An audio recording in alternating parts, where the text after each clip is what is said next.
I never expected to be abandoned by my own daughter.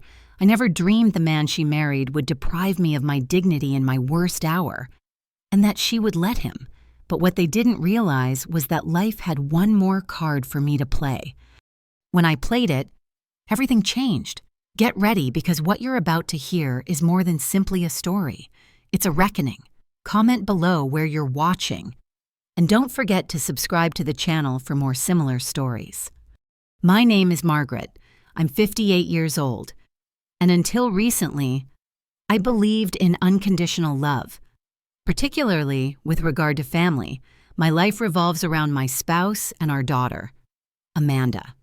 Every meal I prepared, every vacation I organized, and every money I saved was for them. My spouse died of cancer last year, and it felt as if the floor had disappeared beneath me, but I convinced myself that I still had Amanda. I still had my daughter. I sold the house that my husband and I had constructed from scratch in Cedar Park, just north of Austin. Too many memories. Too many evenings I woke up expecting to hear his voice calling from the kitchen. Amanda and her husband, Chad, offered me a place to stay for a while, or at least Amanda did. Chad barely looked up from his phone when I entered. I tried not to make a fuss. I stayed to my modest room in the back. I cooked, cleaned, and volunteered to run errands, hoping to be helpful while staying out of the way. But Chad had this way of making me feel unwanted. His eyes were usually irritated, like if I was a splinter under his skin. It began with the smallest of things. When I asked him a question, he rolled his eyes. He'd adjust the TV when I was watching a show. I once heard him mumble under his breath, "Freeloader," as he passed me in the corridor. I tried to tell myself that I had misheard, but deep down, I knew I hadn't. Amanda. She said nothing. I'd look to her for support, a word, or anything. But she always downplayed it. "He is stressed." She would say, "Work has been tough." I swallowed the shame and remained silent. That is what mothers do. Correct, but that single night shattered me. We sat at the dining table. I had made chicken pot pie, which was his favorite. Amanda was reading through her phone while Chad sipped beer, as he often did.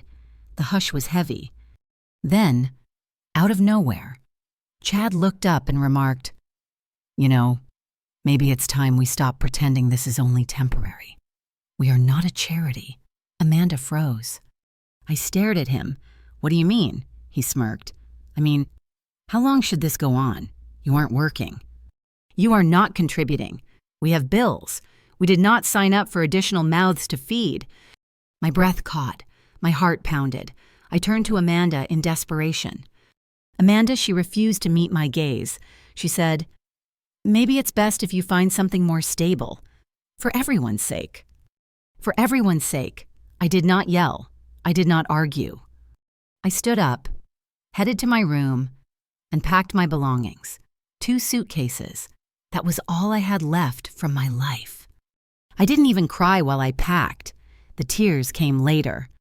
When I stood outside their building, the wind piercing through my coat, and realized I had nowhere to go. Amanda did not walk me out. Chad did not even bother faking. I sat on the curb for about an hour. My phone's battery was dead. My heart was, too. I recall thinking, this is how it feels to be erased. That night, I got into a motel. The kind where the wallpaper peels and the vending machine consumes your change. I lay awake, staring at the ceiling and wondering how everything could become so chilly. I wondered what I had done to deserve this kind of desertion. The next morning, I messaged Amanda, "I understand. I love you." Always, no response. The following week, I sent another. Then another. Birthdays, minor updates. Silence. 3 months have gone. Each day seemed longer than the last. I tried to apply for jobs. Anything. However, no one wanted to recruit a sad widow in her late 50s with no recent professional experience. I contemplated cleaning houses and babysitting, but my body wasn't moving like it used to. The loneliness, it was suffocating. Worse, the disgrace. I had given everything to that girl. How could she turn away so easily one evening? I was searching through a collection of old family heirlooms, hoping to feel closer to something, anything. I discovered it. My mom's old diary. I hadn't read it for years, perhaps never. But something drew me towards it. I sat at the edge of the motel bed. I turned the pages, and that's when I discovered it. A name, the truth. A secret that transformed everything. I have vivid memories of that moment. My hands shook. My heart raced, because now, it wasn't just my mother who was kicked out. I was someone else completely. And it's the first time in months. I smiled. They took everything from me. They had no idea what was coming. After that night, the days blended into one another like gray watercolors bleeding on a damp canvas. The motel room smelt like stale air and distant smoke. The buzzing hum of the vending machine outside my door became a lullaby for defeat. I remained quiet. I did not cry every night. But when I did, everything was calm, the kind of crying that makes your entire body tremble. But you hold it within, because no one will come to soothe you. I texted Amanda again on the 4th day. A simple message, "I'm okay. I just wanted to know how you were." No response. I tried again 2 weeks later, just the heart emoji. Nothing. I told myself she was busy, that she would come around. Chad must be twisting things, but as the weeks passed, that hope began to rot within me. My money was dwindling. I tried to find part-time job, grocery stores, front desks, and even a diner along the roadway, but I was either overqualified or not the right fit, which is simply polite code meaning too old and tired. One night, I sat on the floor of that room, sorting through the single non-clothing box I had brought with me. It was a dusty remembrance box from home. Some old images, a few letters, and a tuck at the very bottom, a little leather-bound book, my mom's diary. This astonished me. I can't remember packing it. I nearly put it back. But something about the feel of the leather in my palms prompted me to hesitate. I turned on the antique lamp on the side table and opened the first page.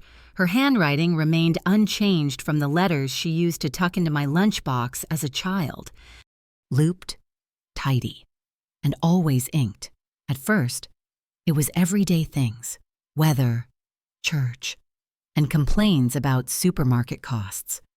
But then I got to the entry for June. He arrived again today. He said he wished things were different.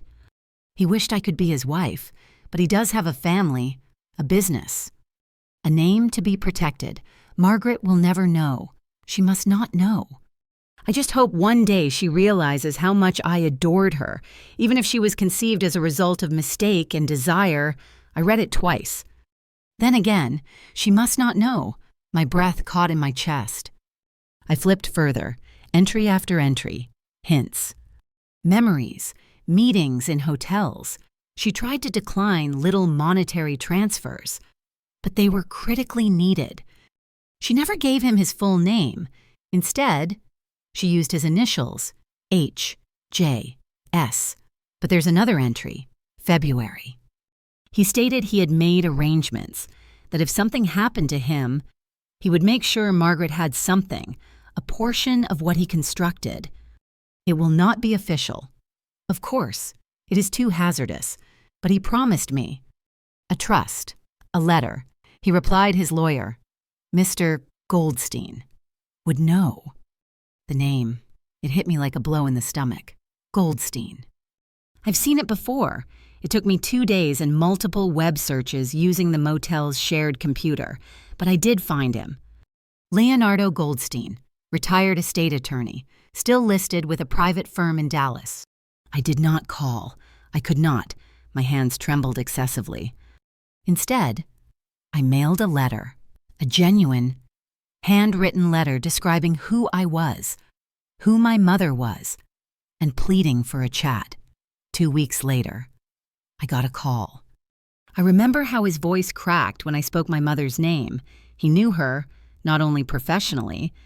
Personally, I always wondered if you'd reach out someday. he said. "There's something you should see." I took a Greyhound to Dallas the next morning. My suitcase was half packed in case he turned out to be a scammer, but as I entered into that silent office, full of old books and even older silence, I knew it was genuine. He gave me a sealed packet, yellowed, fragile. It came from Harold James Sterling, the founder of Sterling Energy, a major oil company in Central Texas.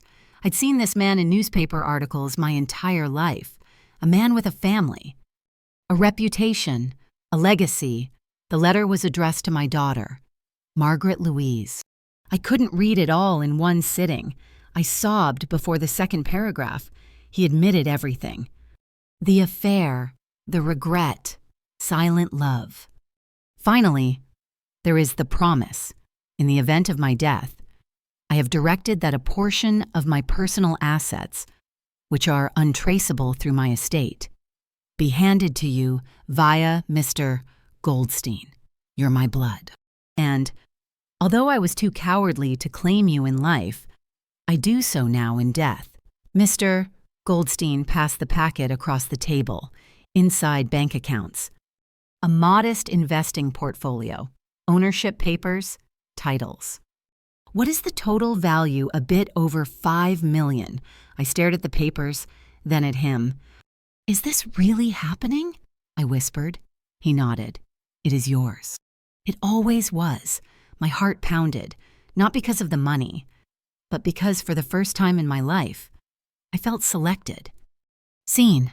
I did not scream, laugh, or break down. I simply sat there, quiet as a whisper, allowing the truth to pour over me like a long-awaited rain. That night in my motel room, I did not sleep. I stared at the ceiling as I had for months. But this time, a smile appeared on my face. They thought they had discarded me. They thought I was finished. However, they had no idea. I was not broken. I was only getting started. I didn't return to Austin right away. Something within me had moved. Permanently, I wasn't just Margaret. The neglected mother, I was no longer the same person.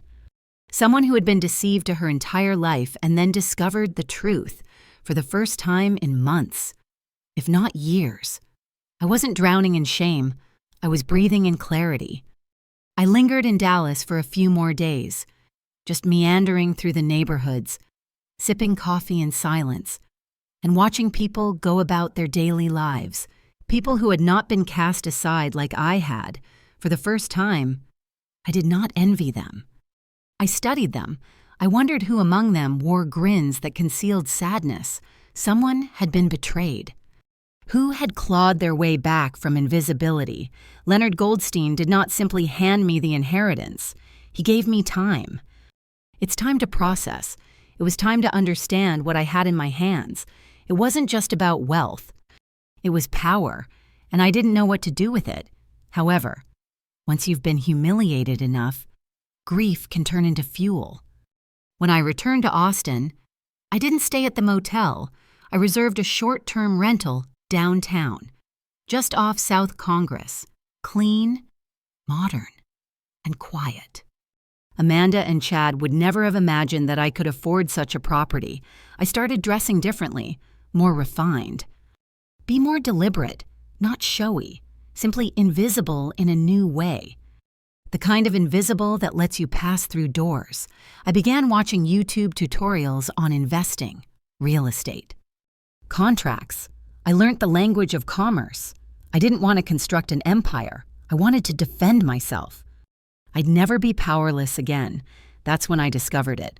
The listing was buried on a real estate auction website. An apartment building in East Austin, a touch run down, but structurally sound. The location Amanda and Chad lived in, the exact same complex. I sat there staring at the television, my heart beating.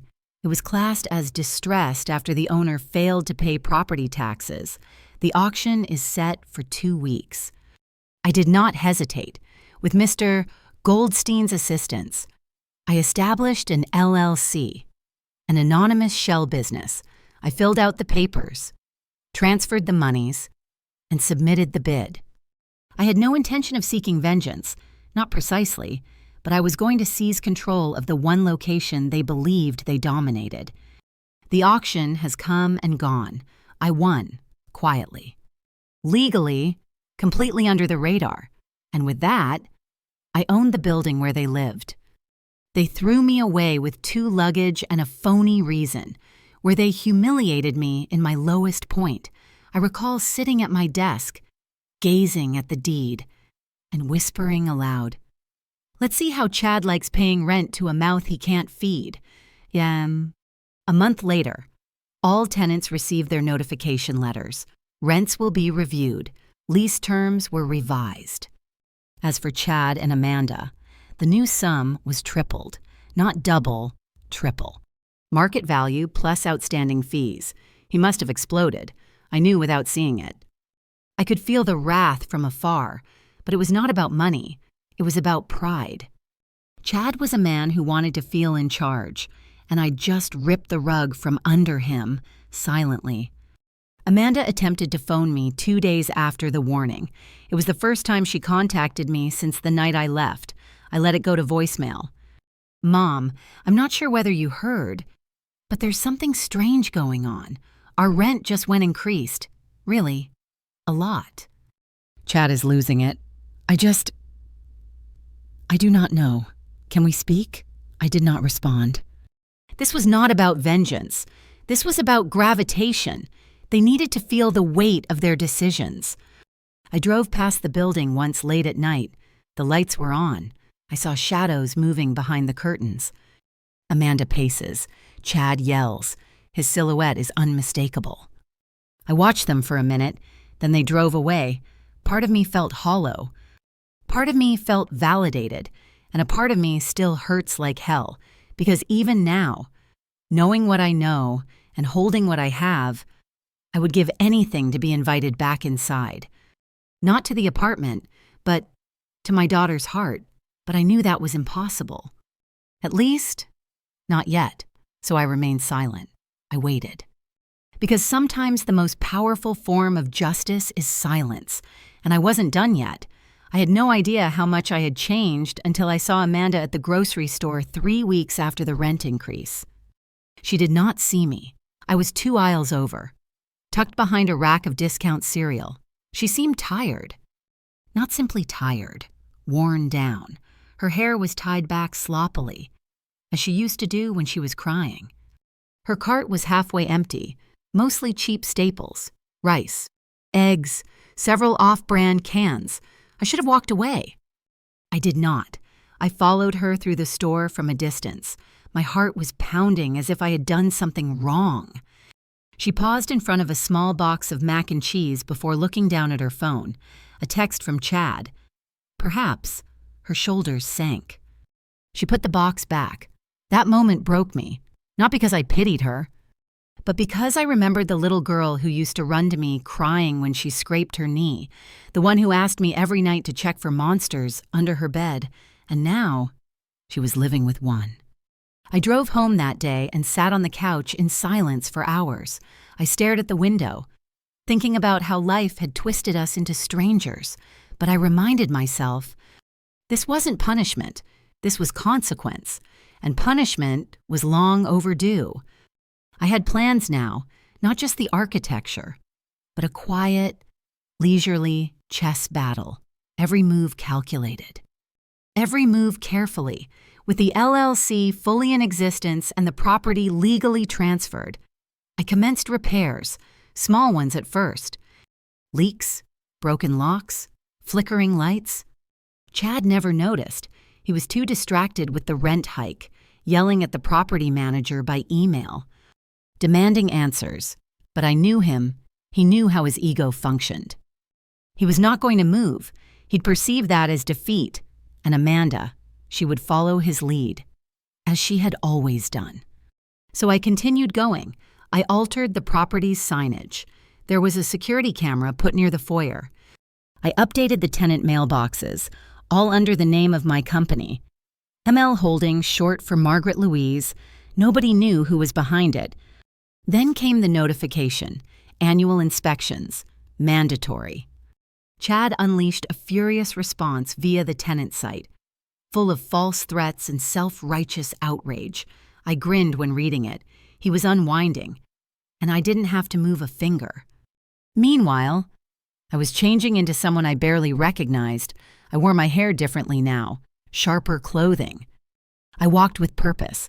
I started attending small business meetups using an alias, learning the fundamentals of real estate, developing connections. No one inquired about my past. They simply observed a calm, poised woman with sharp eyes and cash in hand. The best disguise is the truth you don't reveal. As I walked out of a tenant meeting one morning, I saw Amanda and Chad in the parking lot. I wore sunglasses, pulled my hair into a tight bun, and held the paperwork in my hand. Amanda barely looked at me. Chad did not recognize me at all. Later that night, I sat in my living room, sipping tea, reflecting on how bizarre it felt to stroll right by your own child while remaining unseen. Not because you're weak, but because you're more powerful than people remember. They couldn't see me anymore since they only knew the version of me that they used to control. That woman was gone. Amanda's calls persisted, soft, hesitant voicemail messages. "Hello, Mom. I just wanted to see if you had time to talk. I understand things have been complicated." I did not return them. Not out of cruelty, but because I wanted her to feel the emptiness she had caused. And whenever I felt uncertainty seep in, I opened my mother's diary. I read those words again and again. Margaret will never know. She must not know, but I knew now. And with that knowledge came a type of armor that no one could break through. I was no longer the lady who begged to be under their roof. I was the woman who owned it. I've always thought that revenge was not about getting even. It was all about balance. Fire does not equal justice. This is a correction, not a conflict. But when I saw Chad's email reaction after receiving notification of his rent increase, I must admit that a small flicker of happiness lighted up inside me. Subject: rent increase. This is completely inappropriate. This must be an error. Tripling our rent. That is extortion. I demand to talk with whoever owns this trash. We've lived here for 3 years and have never been late once. This is a robbery. He signed it. Chad D. Harmon. As if his name meant something. I read the email 3 times before forwarding it to my property manager with a brief message. Please reply to market rate adjustments using Standard Clause C. There are no unique exclusions. Chad wasn't simply angry. He was stunned. His arrogance never allowed for the possibility that someone could outmaneuver him. He'd become so accustomed to being in control that the prospect of responding to a nameless landlord drove him insane. Amanda tried phoning me again the same night. The voicemail was different. No pretension. "Mom, I know you're not answering, but I really need to speak with you. Things are difficult right now. Chad is upset. He's taking it out on everything. We are attempting to figure things out. I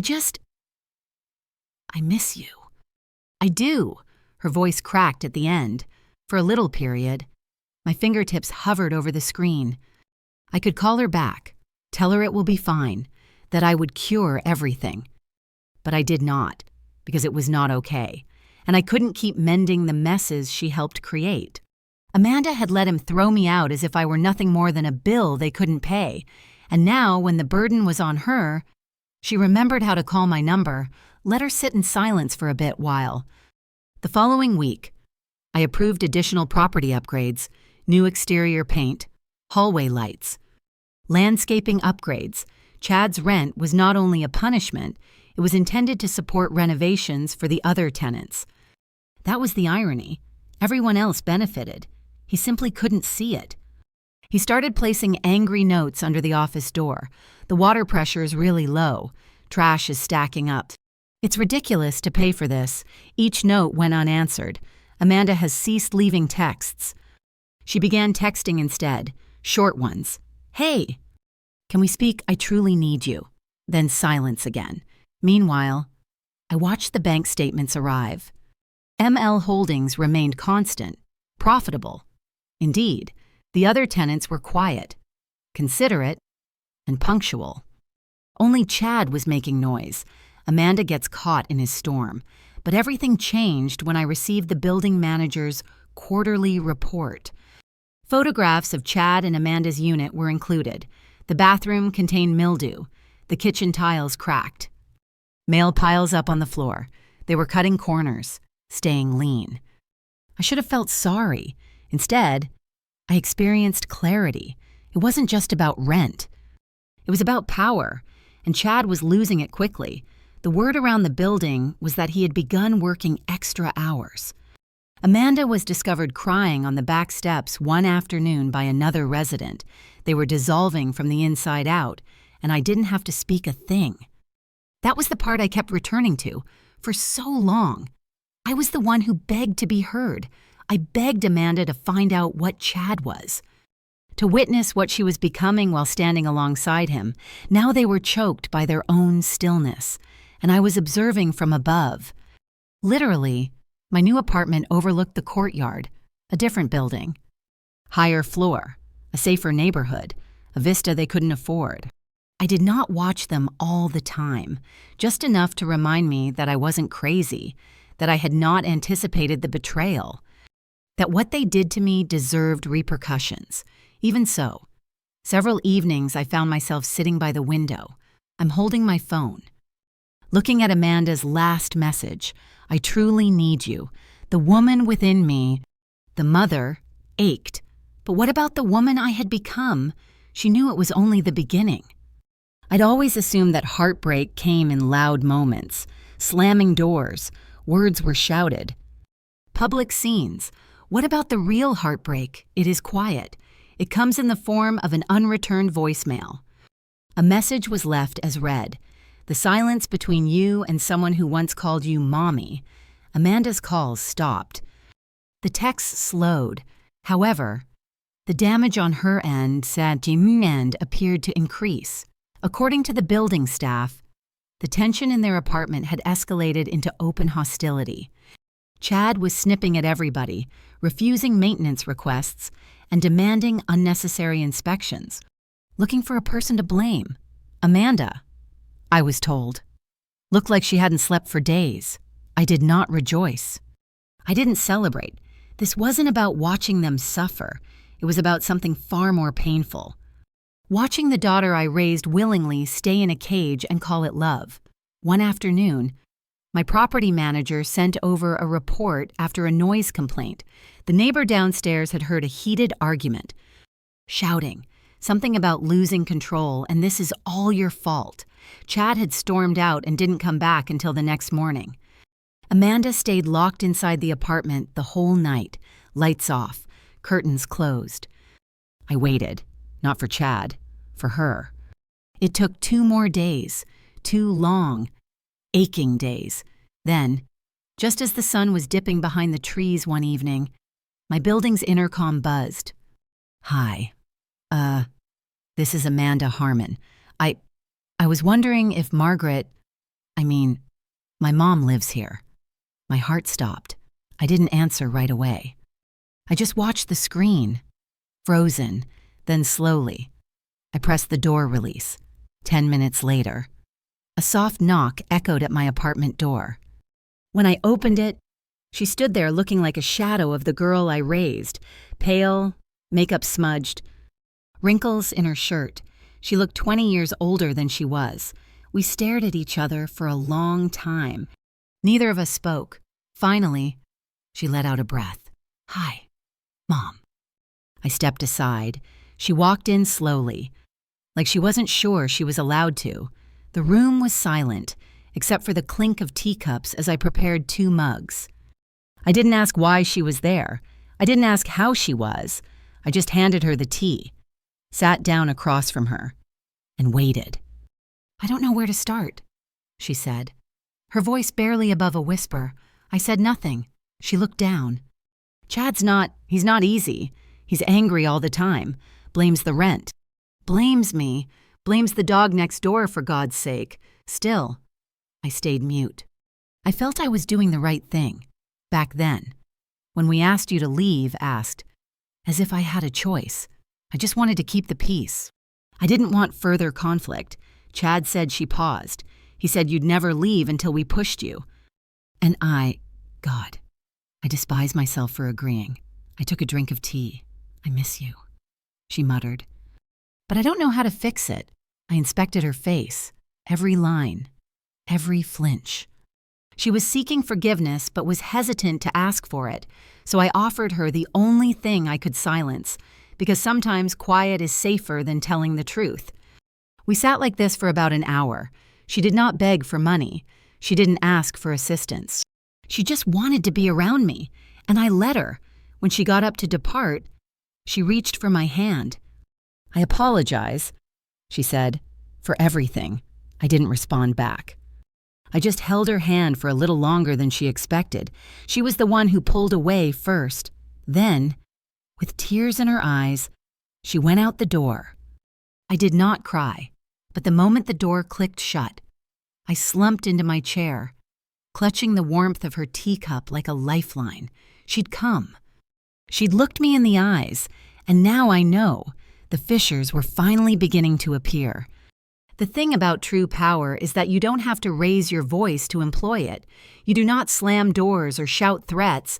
Simply pull a cord here, close a door there, and watch those who underestimated you squirm. And Chad, he squirmed, after Amanda's arrival. The flat became darker. I didn't need a camera to recognize it. If you listen carefully, you can feel a house unraveling. The maintenance workers informed me that Chad had become agitated, storming down to the management office twice a week and demanding to know who owned the property.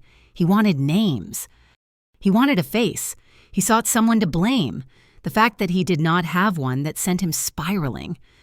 He began digging. I knew he would. Chad was not the sort to take defeat quietly. I'd seen how he would scan Amanda's phone when she took too long in the store. He scrutinized her receipts and commented on how long it took her to run errands. Possessive does not even begin to describe it. So, when he started looking for the name behind ML Holdings, I was prepared. He began by attempting to look up the LLC, standard. But my lawyer had filed everything under a privacy trust. No names, no leads. Then followed the phishing emails from my property manager. Pretend you are a renter. Find out who owns the building.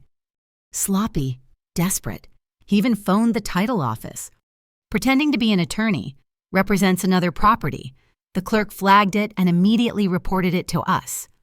And when those options failed, he went within. Amanda. I'm not sure what happened exactly. However, one of the neighbors called the management office and requested that someone check on the Harmons.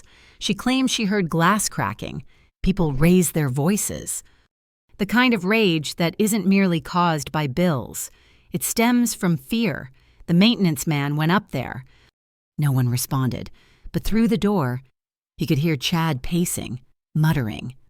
Amanda is crying. The hush that followed was heavier than the shouts. A few days later, I got a weird envelope. There is no name on the outside. There's no return address. Inside a note. I understand what you're doing. You think you are brilliant, but you don't frighten me. I will find out who you are, and when I do, you will be sorry. No signature. But I knew the handwriting. Chad wrote as he spoke, angry. Uneven, pressing too hard against the paper, I sat there holding the letter in my hands. The heart is thudding, not because of fear, out of memory, because it reminded me of the moment he stood in that kitchen, looking me in the eye as if I were dirt beneath his feet. Amanda stood near him, not simply silence. However, they are complicit, and now he was the one grabbing at the shadows. I'm choking on uncertainty. Screamed into the void. It was poetic. However, it was also perilous. So I doubled down. I instructed my lawyer to contact building security. We added extra surveillance. Discreet, legal, routine. I made sure the other renters were safe. The structure was not going to collapse because one man couldn't bear the weight of his own brutality.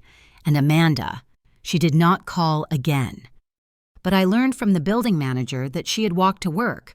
Her automobile was sold. Their utilities were being cut back. Lights off by p.m. There's no heat on certain evenings.